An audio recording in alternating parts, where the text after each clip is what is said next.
ಹುಂಡಿ ವಿಚಾರ ಆಗಿರ್ಬೋದು, ಡೆವಲಪ್ಮೆಂಟ್ ವಿಚಾರವಾಗಿ ಸರ್ಕಾರದವರು ನಿರ್ಲಕ್ಷ್ಯ ತೋರ್ತಿದ್ದಾರೆ. ಕೇಂದ್ರ ಸರ್ಕಾರದ ಮೇಲೆ ಸಿದ್ದರಾಮಯ್ಯರು ದೂರ್ತಿದ್ದಾರೆ. ಕೇಂದ್ರ ಈಗ BJP ಮತ್ತು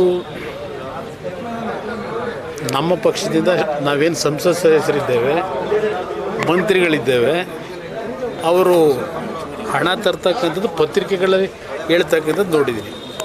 ಈಗ ಸಂಸತ್ ಸದಸ್ಯರು ಮಾತಾಡಲ್ಲ, ಅಲ್ಲಿ ಹೋಗಿ ಮಾತಾಡೋ ಧೈರ್ಯ ಇಲ್ಲ ಅಂತೇಳಿ ಸಿದ್ದರಾಮಯ್ಯನವರಿಗೆ ಕೇಳಲಿಕ್ಕೆ ಬಯಸ್ತೀನಿ.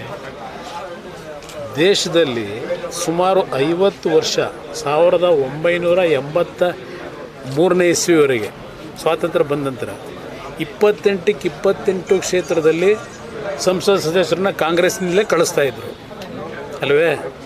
ಅದರ ಜೊತೆಗೆ ಕೇಂದ್ರದಲ್ಲೂ ಅವ್ರದ್ದೇ ಸರ್ಕಾರ, ರಾಜ್ಯದಲ್ಲೂ ಅವ್ರದ್ದೇ ಸರ್ಕಾರ. ಆವತ್ತಿನ ಆ ಸಂಸತ್ ಸದಸ್ಯರು ಏನು ತಂದರು? ದೆಹಲಿಯಿಂದ ಅವ್ರದ್ದೇ ಪಕ್ಷ ಸರ್ಕಾರ, ಅವ್ರದ್ದೇ ಸಂಸತ್ ಸದಸ್ಯರು 28ಕ್ಕೆ 28 ಜನ.